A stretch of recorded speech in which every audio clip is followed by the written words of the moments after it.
어머니 장례식 잘 마쳤습니다. 마음이 참 복잡하네요. 슬픔도 있고 후회도 있고 또 죄책감도 있고 또 감사도 있고 여러 가지 마음이 참 복잡해서 마음을 정리하는 데 좀 시간이 걸릴 것 같습니다. 오늘은 충만하게 하시는 하나님이란 제목으로 요한복음 1장 14절 말씀을 함께 나누려 합니다. 요한복음 1장 14절 같이 읽겠습니다. 시작. 말씀이 육신이 되어 우리 가운데 거하시매 우리가 그의 영광을 보니 아버지의 독생자의 영광이요 은혜와 진리가 충만하더라. 아멘. 지난 설 명절 연휴 첫날 그 창에 있는 막내 동생이 갑자기 전화를 했습니다. 어머니께서 갑자기 쓰러지셔서 구급차로 대구 가톨릭병원에 가고 있다고. 그래서 제가 급히 이제 병원을 갔는데 응급실에 누워 계시는데 눈도 못 뜨시고 사람도 못 알아보시고 마치 술 취한 사람처럼 이상한 노래를 흥얼거리고만 계셨습니다. 헛소리를 계속 하시고 그러셨어요.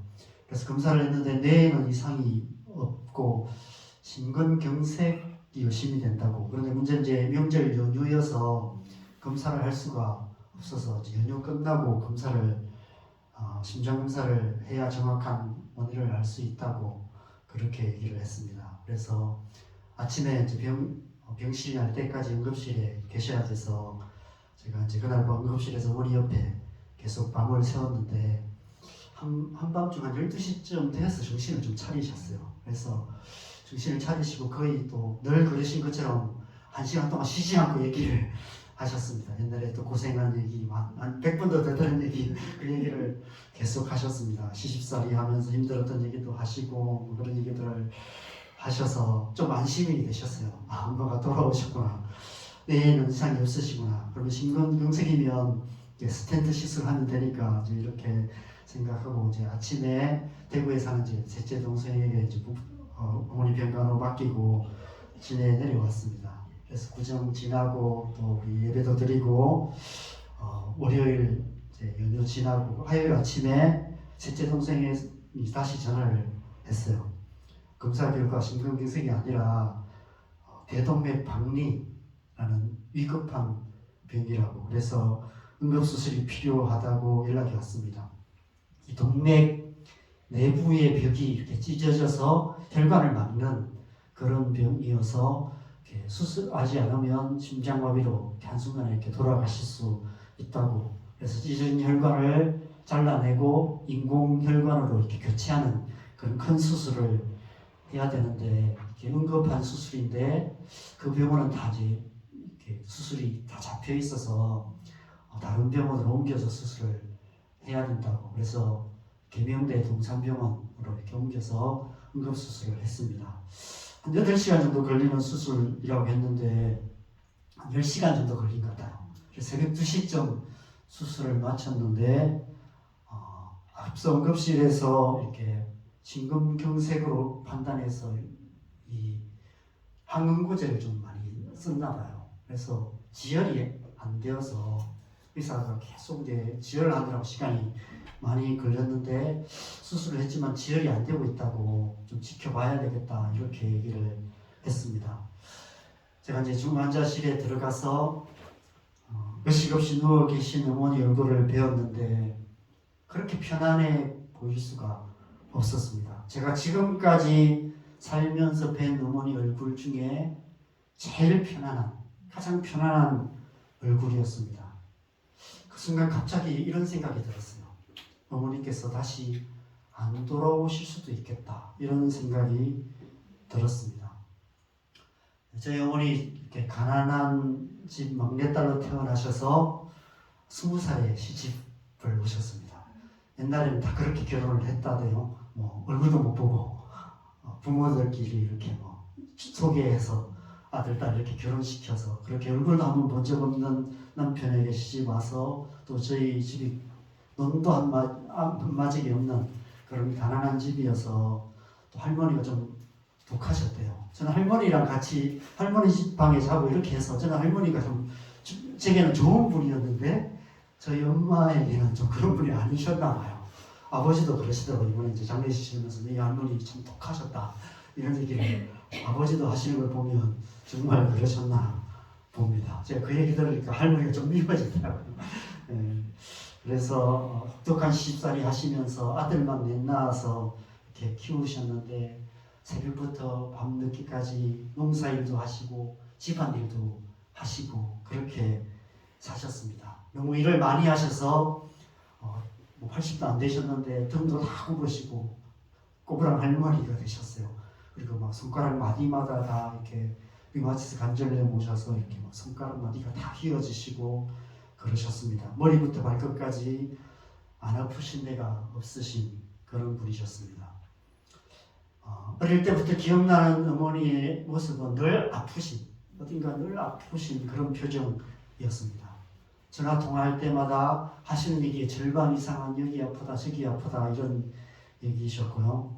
시골 갈 때 배웠던 어머니는 늘 고통스러운 그런 표정, 고통에 끼던 그런 표정이었습니다. 잠도 편히 못 주무셨어요. 어깨도 아프시고 무릎도 아프시고 이렇게 돌아누워도 아프고 저렇게 돌아누워도 아프고 그러셨습니다.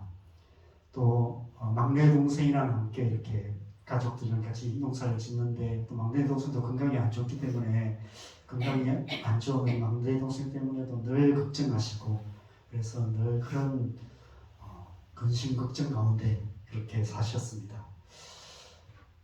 중환자실에 의식 없이 누워 계신 편안한 어머니 얼굴을 뵈는 순간 엄마가 다시 이런 고통스러운 현실로 다시 오고 싶으실까 이런 생각이 들었습니다.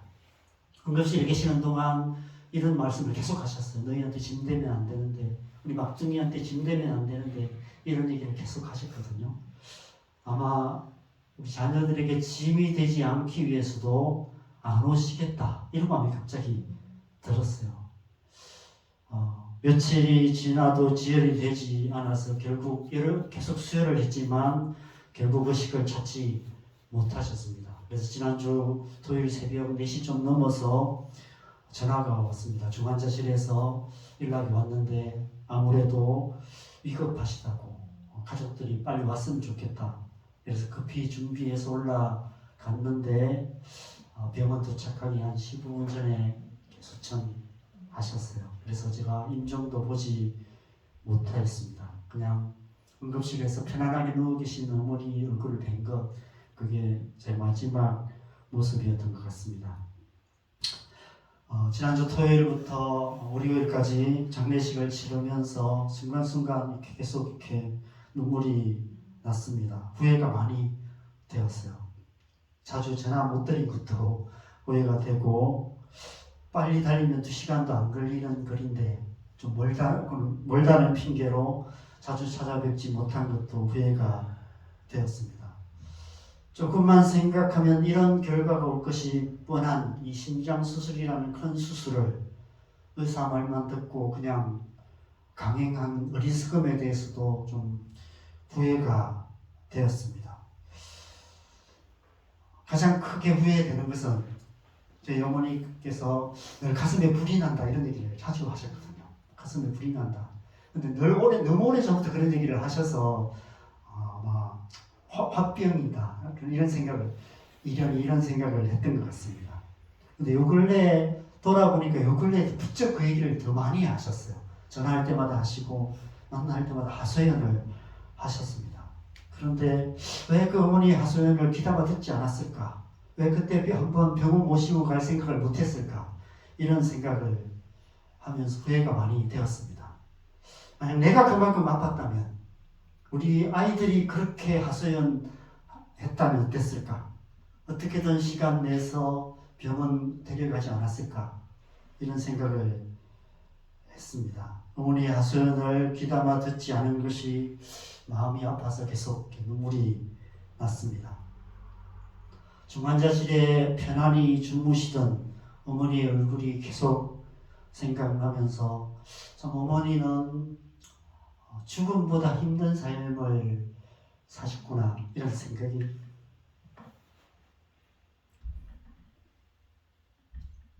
이런 생각도 들고 어떤 부모는 자식이 짐이 되어 자식 버리고 떠나는데 우리 엄마는 자식의 짐이 안 되려고 이렇게 훌쩍 떠나가셨구나 이런 생각이 계속해서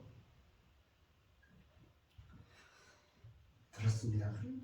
그래도 참 감사한 것은 저희 어머니께서 몇 년 전부터 교회를 다니기 시작하셨고 코로나 이후부터는 좀 더 열심히 이제 교회를 나가시면서 언제부턴가 제사를 없애시겠다는 얘기를 하셨어요. 그래서 어느 날부터는 상만 차려놓고 이제는 절을 안 한다 그러시더니 이제는 그것도 안 차린다 이렇게 하시면서 작년부터 제사를 아예 어머니께서 없애셨어요. 없애시고 저도 몰랐는데 작년 추수감사절에 세배까지 받으셨습니다. 그래서 창중앙교회 목사님과 성도님들 많이 오셔서 예배해 주시고 또 전국 환송 예배도 해주시고 그렇게 예배 가운데 어머니를 보내드릴 수 있어서 참 감사했습니다. 그래서 저희 아버지께서도 교회 가시기로 하셨고 막내 동생도 아버지 모시고 교회 가겠다라고 이렇게 약속을 했습니다. 아마 지금 이 시간 창중앙교회에서 예배를 드리고 계시지 않을까 생각합니다. 제가 고등학교 2학년 때 처음 교회 다니기 시작하면서부터 지금까지 바라면서 마음속에 간절하게 바라고 기도했던 40년의 기도가 이렇게 응답된 것에 대해서 너무 감사한 마음도 많이 있습니다. 제가 사역자로 살아온 지난 30년 동안 제 마음에 가장 큰 부담이 사실 저희 부모님이었거든요. 부모님이 안 믿고 돌아가시면 어떡하나 이것이 가장 큰 부담감이었고 또 한 가지는 그렇게 돌아가시면 제가 장남이지만 제가 일찍 그냥 장남의 그 모든 권리와 의무까지도 다 이렇게 내려놓았기 때문에 장남 노릇을 못했어요. 그래서 만약에 부모님이 돌아가시는데 제가 목사이지만 이렇게 유교식 장례식을 하면 어떡하나. 저희 할머니 돌아가실 때 그렇게 했거든요. 저희 할머니 돌아가실 때는 제가 그때 간사를 막 시작할 때인가 그때 돌아가셨는데 정말 옛날식으로 했습니다. 집에서 이렇게 막 삼배로 이렇게 옷 만들어 입고 대나무 지팡이 짚고 손님들 올 때마다 아이고 아이고 이렇게 곡하면서 그렇게 할머니를 보냈거든요.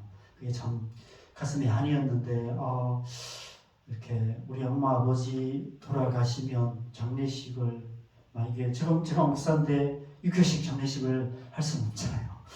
만약에 그래가 기독교식으로 하겠다 하면 이제 동생들하고 또 이렇게 어떻게 싸워야 되는데 이런 제 생각을 하니까 그게 참 늘 부담이었습니다.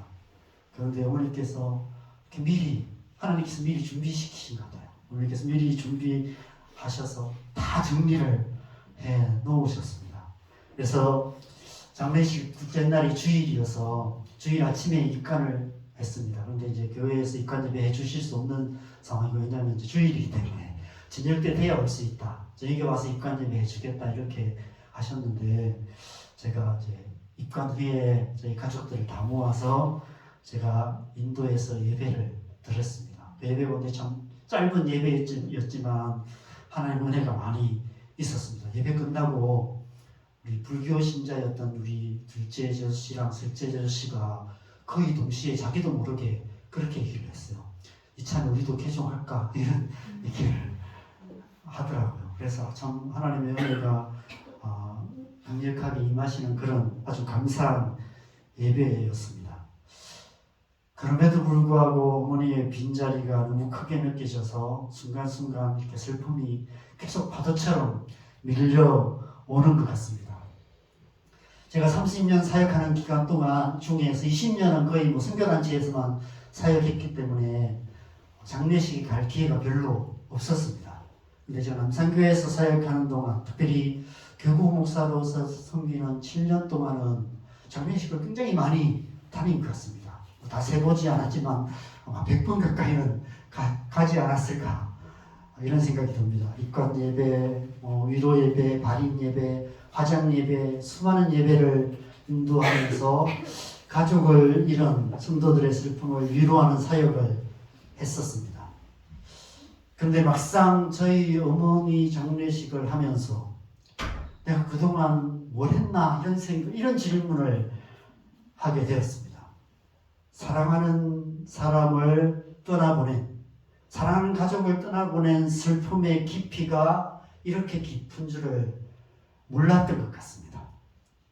그분들의 마음을 잘 모르면서 아는 척했다, 이런 생각이 많이 들었습니다. 목사라는 직분이 참 고약한 직분인 것 같습니다. 잘 모르면서도 아는 척하고, 잘 못하면서도 잘하는 척하고, 잘 못 살면서도 잘 사는 척 할 수밖에 없는 그런 직분이라는 생각이 들었습니다. 지금까지 제가 했던 설교들이 어떤 설교였을까? 이런 질문이 갑자기 들었어요. 성도들이 살아가고 있는 삶의 현실과 동떨어진 뜬구름 잡는 그런 설교를 하고 있는 것은 아닐까? 이런 생각이 들었습니다. 성도들의 삶은 이 땅에서 치열한 삶의 현실을 살아가고 있는데 나는 그냥 하나님의 말씀, 이성적인 어떤 여기 있는 말씀을 자꾸 전하고 있는 것이 아닐까? 이런 생각이 들었습니다. 직장에서 하루하루 살아남기 위해서 치열하게 경쟁하고 있고, 가정에서 부부관계 갈등으로 고통하고 이혼의 위기를 겪고 있기도 하고, 말 안 듣는 자녀들 때문에 속 썩으며 그것 때문에 마음 졸이며 살아가고 있고, 건강 문제, 재정 문제, 수많은 문제들 가운데 고통하며 살아가고 있는 성도들의 마음을 내가 얼마나 잘 이해하며 그 마음을 말씀 속에 담아 설교하고 또 사역해 왔는가, 이런 질문을 해보게 되었습니다. 이사야 40장에 보면 1절에 이런 말씀이 있습니다. 너희는 위로하라, 내 백성을 위로하라. 목회는 위로의 사역인 것 같습니다. 특별히 설교는 하나님의 백성을 위로하는 사역 중에 하나가 아닐까, 이런 생각이 들었습니다. 무엇으로 위로할까요? 듣기 좋은 말로, 그럴듯한 말로, 인간적인 말로가 아니라 하나님의 말씀, 곧 복음으로 위로하는 것이 설교가 아닐까, 이런 생각을 해보게 되었습니다. 여러분, 복음이 무엇일까요? 여러분, 복음이 무엇인지 가장 잘 표현한 구절은 이사야 61장 1절 말씀입니다. 우리 잘 아는 말씀이지만 우리 함께 읽었으면 좋겠습니다. 같이 읽겠습니다. 시작. 주 여호와의 영이 내게 내리셨으니 이는 여호와께서 내게 기름을 부으사 가난한 자에게 아름다운 소식을 전하게 하려 하심이라. 나를 보내사 마음이 상한 자를 고치며 포로된 자에게 자유를, 갇힌 자에게 노임을 선포하며. 복음은 아름다운 소식입니다. 왜 아름다운 소식입니까? 마음의 상한 자를 고치며 포로된 자에게 자유를, 갇힌 자에게 노임을 선포하는 것이기 때문입니다. 복음을 통해서 마음이 상한 자가 고쳐지고 포로된 자가 자유를 얻고 갇힌 자가 노임을 얻게 되는 것, 그렇게 말씀으로, 설교로 그런 아름다운 소식을 전하는 것, 그것이 목회자의 사명이고 그것이 설교가 아닐까, 이런 생각을 해보게 되었습니다. 그래서 이런 질문을 하게 됩니다. 나는 지금까지 아름다운 소식, 곧 복음을 잘 전해왔는가? 복음으로 위로하는 사역을 해왔는가? 마음이 상한 자를 고치며 포로된 자에게 자유를, 갇힌 자에게 노임을 선포하는 설교를 하고 있는가? 현실과 동떨어진 뜬구름 잡는 것 같은 설교를 하고 있는 것은 아닐까? 이런 질문을 계속하게 되었고 지금도 계속 이 질문을 하고 있습니다. 예수님은 어떠하셨습니까? 오늘 본문은 예수님이 어떤 분이신지를 가장 잘 소개하는 그런 구절 중에 한 구절인 것 같습니다. 예수님은 은혜와 진리가 충만하신 분이십니다. 예수님의 말씀은 은혜와 진리로 충만한 하나님의 말씀입니다. 그런데 예수님은 저 하늘 높은 곳에서 이 땅을 내려다보시며 말씀하시는 분이 아니셨습니다. 높은 가운데상에서 양복에 넥타이 매고 현실과 동떨어진 뜬구름 잡는 설교를 하시는 근엄한 설교자가 아니셨습니다. 예수님은 이 땅에 오셔서 우리와 함께 거하시며 우리와 함께 사시며 우리와 함께 고통하시며 우리 가운데서 말씀하시는, 위로하시는, 우리의 상한 마음을 고치시는, 포렌된 우리를 자유케 하시고 갇힌 우리를 놓아주시는 그런 분이셨습니다. 여러분, 이 구절을 다르게 표현하면 예수님은 하나님의 그 은혜와 진리의 충만함을 가지시고 품으시고 이 땅 가운데 내려오셔서 우리 가운데 함께 하시며 한 사람 한 사람을 만나주시고 우리의 눈을 바라보시며 우리에게 말씀하시는 그런 분이시다. 이런 의미로 해석할 수 있습니다. 왜 은혜와 진리를 충만히 품고 이 땅에 오셨습니까? 우리에게 은혜와 진리를 주시기 위해서, 우리를 은혜와 진리로 충만하게 하시기 위해서입니다. 우리의 공허한 마음을 은혜로 충만하게 채워주시고 우리의 어두운 생각을 하나님의 진리로 밝히시기 위해 은혜와 진리의 하나님으로 이 땅에 오신 것입니다. 많은 사람들이 신앙생활을 하나님께 우리가 가진 어떤 것, 우리가 가진 무엇을 드리는 것이라고 생각합니다. 다른 종교들은 그렇습니다. 이 세상 모든 종교들은 대부분 다 그렇습니다. 가나안 족속들이 몰렉에게 자기 자식을 불태워 바쳤듯이 자기의 생명까지 바치는 것이 다른 종교들의 종교 생활입니다. 그러나 신앙생활은 반대입니다. 신앙생활은 하나님께 바치는 것이 아닙니다. 하나님께 뭔가를 드리는 것이 아닙니다. 하나님으로부터 받는 것, 그것이 신앙생활입니다. 하나님을 위해서 우리의 모든 것을 바치는 것이 아니라 하나님께서 우리를 위해 주시는 모든 것을 믿음으로 받는 것, 그것이 신앙생활입니다. 여러분, 하나님은 이미 충만하신 분이세요. 우리에게서 더 받으실 것이 없으신 분이십니다. 하나님은 우리에게서 뭔가를 받아서 우리가 가진 것을 긁어 모으셔서 충만하게 되시는 분이 아니라 도리어 이미 충만하신 것을 우리에게 주심으로 우리를 충만하게 하시는 하나님이십니다. 여러분, 예배가 무엇입니까? 우리는 예배를 드린다고 표현하죠. 이 예배 드린다는 표현은 많은 오해를 낳는 표현인 것 같습니다. 예배는 드리는 시간이 아닙니다. 예배는 받는 시간입니다. 충만하신 하나님으로부터, 충만하게 하시는 하나님으로부터 은혜와 진리를 충만하게 받는 시간, 그 시간이 바로 예배의 시간입니다. 하나님 앞에 예배로 나아갈 때 하나님께서 우리에게 은혜와 진리를 충만하게 부어 주십니다. 그 은혜와 진리로 이 세상 속에서 충만한 삶을 살아가게 하시는 것이죠. 그리고 나아가 그 받은 은혜와 진리를 이웃들에게 나누는 삶을 살게 하시는 것입니다. 그것이 신앙생활이에요. 하나님부터 은혜와 진리를 받아서 하나님께 받은 은혜와 진리로 이 세상 속에 들어가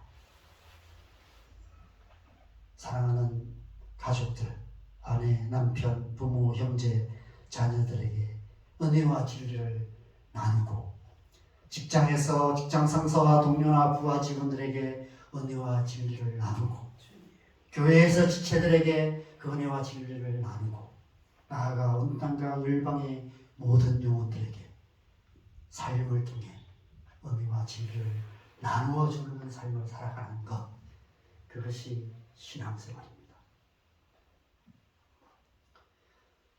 하나님은 충만하신 분이시며 또한 충만하게 하시는 분이십니다. 창세기 1장 28절에 하나님께서 태초부터 충만하신 분으로 이 땅을 충만하게 하셨습니다. 그 하나님의 그 충만하심이 오늘 본문에서는 예수님을 통해서 다시 이 땅 가운데 역사하시기 시작하십니다. 은혜와 진리로 충만하신 하나님으로 예수님께서 이 땅에 오셨습니다. 이 땅에 오셔서 우리를 충만하게 하실 것을 말씀하신 말씀이 오늘 본문입니다. 그런데 이 충만이라는 단어가 또다시 등장하는 본문이 있습니다. 사도행전 2장 4절입니다. 같이 읽겠습니다. 시작. 그들이 다 성령의 충만함을 받고 성령이 말하게 하심을 따라 다른 언어들로 말하기를 시작하니라. 오순절 성령이 임하셔서 모든 제자들이 성령으로 충만함을 받게 되었습니다. 여러분, 성령은 은혜의 영이십니다. 성령은 진리의 영이십니다. 성령님은 우리를 은혜와 진리로 충만하게 하시는 하나님이십니다. 우리가 성령으로 충만하게 되면 우리 안에 은혜와 진리가 충만하게 되는 것입니다.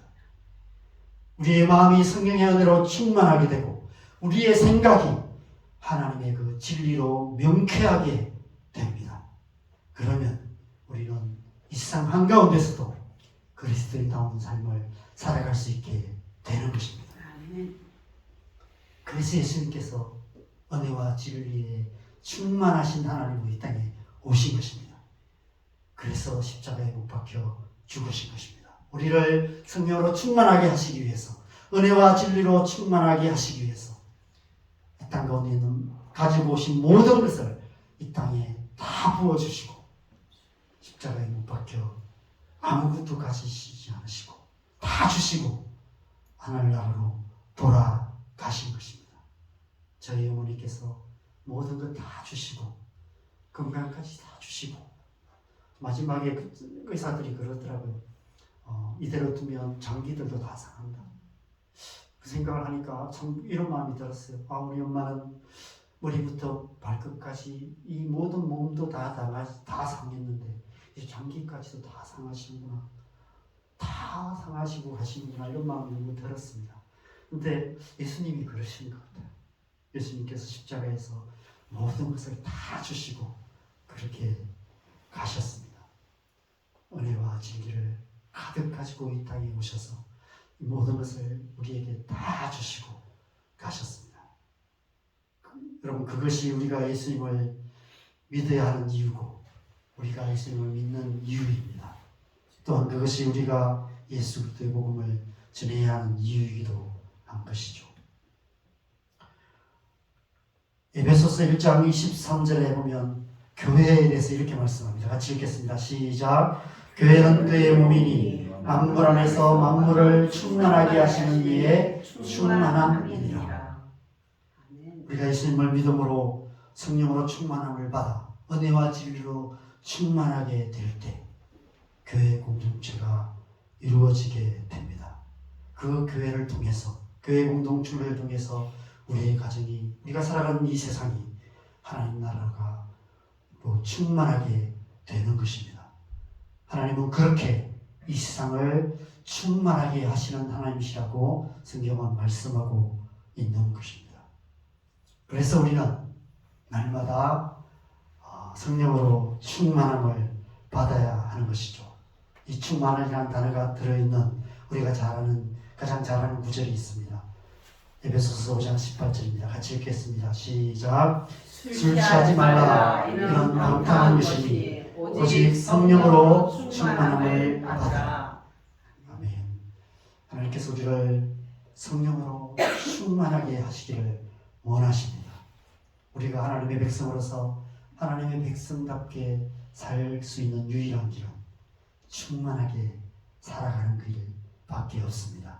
성령으로 충만하여서 하나님의 은혜와 진리로 충만할 때 우리는 하나님의 백성답게 이 땅을 살아갈 수 있는 줄 믿습니다. 저와 여러분이 성령으로 충만하여서 하나님의 백성답게 살아가고 우리 자원동교회가 그런 교회 되어서 이 땅을 하나님 나라로 충만하게 만들어가는 그런 교회 되기를 주님의 이름으로 간절히 축원합니다. 우리 함께 찬양하겠습니다. 우리 함께 찬송가